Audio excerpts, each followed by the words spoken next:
Hey guys, welcome to my channel में first time आए हो तो चैनल को सब्सक्राइब कर देना।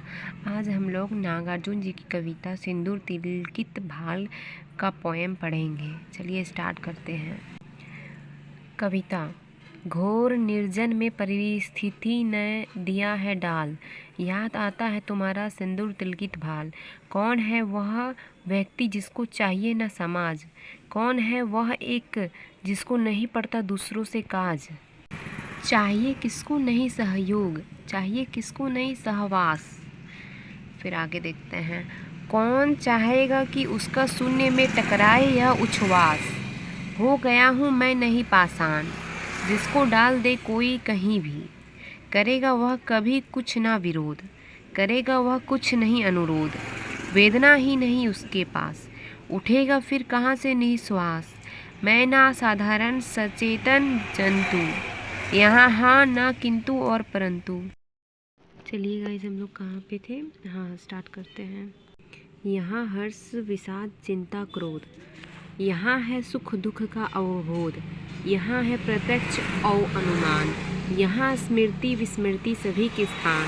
तभी तो तुम याद आती प्राण, हो गया हूँ मैं नहीं पाषाण। याद आते स्वजन, जिनकी स्नेह से भींगी अमृतमय आँख। स्मृति विहंगन को कभी थकने ना देंगी पांख। याद आता मुझे अपना वह तरूणी गांव, मतलब कि याद आता वो मुझे तरूणी ग्राम। याद आती लीचियाँ वे आम, याद आते मुझे मिथिला के रुचिर भूभाग। याद आते धान, याद आते कमल कुमुदिनी और तालम खान। याद आते ससय श्यामल जनपदों के, रूप गुण अनुसार ही रखे गए वे नाम। याद आते वेणुवन के नीलिमा के निलय अति अभिराम। धन्य वे जिनके मृदुलतम अंक हुए थे मेरे लिए प्रयत्न। धन्य वे जिनकी उपज के भाग, अन्न पानी और भाजी साग। फूल फल और कंदमूल अनेक विध मधुमास। विपुल उनका ऋण साधा सकता ना मैं 10 मास। ओह यद्यपि पड़ गया हो दूर उनसे आज, हृदय से पर आ रही है आवाज़।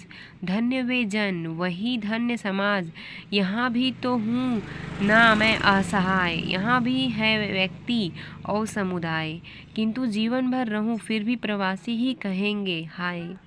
मरूंगा तो चिंता पर 2 फूल देंगे डाल। समय चलता जाएगा निर्बाध अपनी चाल, सुनोगी तुम तो उठोगी। मैं रहूँगा सामने तस्वीर में प्रमुख, सांध्य नभ में पश्चिमात समान। लालिमा का जब करुण अखयान, सुना करता हूँ सुमुखी उस काल। याद आता है तुम्हारा सिंदूर तिलकित भाल। चलिए अब हम लोग इस कविता का भावार्थ समझेंगे कि इसमें कवि क्या बोल रहा है, क्या कहने की कोशिश कर रहा है, इसमें वो किस चीज़ की विलोचना कर रहे हैं। चलिए स्टार्ट करते हैं। बाबा नागार्जुन एक प्रवासी का जीवन जीते थे। मतलब जो नागार्जुन कवि थे ना, वो एक प्रवासी का जीवन जीते थे। ऐसे समय में जब उसे अपने घर, अपनी पत्नी और अपने गांव की याद आती थी, तब उस समय यह कविता लिखी है। कवि को परिस्थितियों ने बहुत निर्जन स्थान पर डाल दिया है, जहां उन्हें अपनी पत्नी का सिंदूर लगाया हुआ मस्तक याद आ रहा है।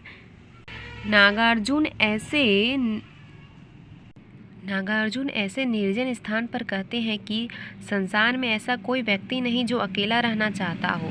सभी को सहयोग, साथ की और एक दूसरे से कार्य करवाने की ज़रूरत पड़ती है।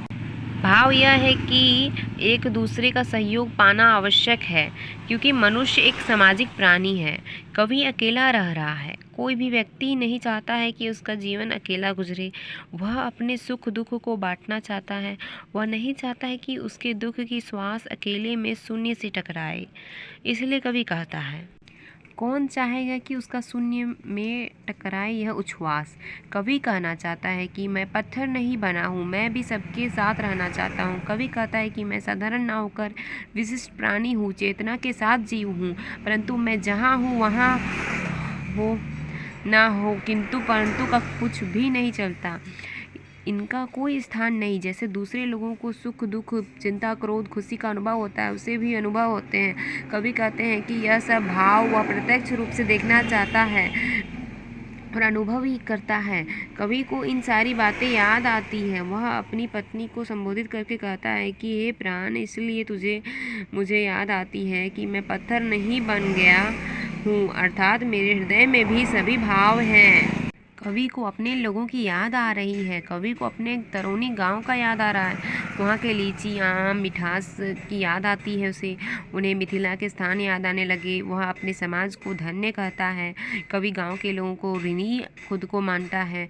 कवि कहता है कि यहाँ भी व्यक्ति और समुदाय हैं। मैं अकेला नहीं हूँ, परंतु यदि मैं यहाँ जीवन भर भी रहूँगा तब भी यह लोग मुझे प्रवासी ही कहेंगे। यदि मैं यहाँ मर भी गया तो मेरी चिंता पर श्राद्ध के रूप में 2 फूल ही डाल देंगे। समय अपनी गति से चलता जाएगा। समय के अनुसार सभी मुझे भूल भी जाएंगे, परंतु तुम्हें जब मेरी मौत का पता चलेगा तब तुम्हारे हृदय में दर्द होगा। मैं तस्वीर के रूप में तुम्हारे सामने रहूँगा। संध्या के समय पश्चिम दिशा के अंत में जब लालिमा छा जाती है, वह लालिमा सूर्य के डूबने से करुणा की अभिव्यक्ति होती है। तब सिंदूर मुख वाली मुझे तुम्हारा वह सिंदूर लगा हुआ मस्तक याद आता है। इस कविता में कवि ने अपनी पत्नी के प्रति प्रेम को व्यक्त कर रहा है। उसे महसूस हो रहा है कि यदि प्रदेश में उसे कुछ हो गया तो उसकी पत्नी पर क्या गुजरेगी। इसमें कवि आत्मकथात्मक शैली में अपने भावों को व्यक्त कर रहा है। चलिए, आप लोगों को अगर अच्छा लगा तो चैनल को सब्सक्राइब कर देना और बेल आइकन को प्रेस कर देना। Thank you so much.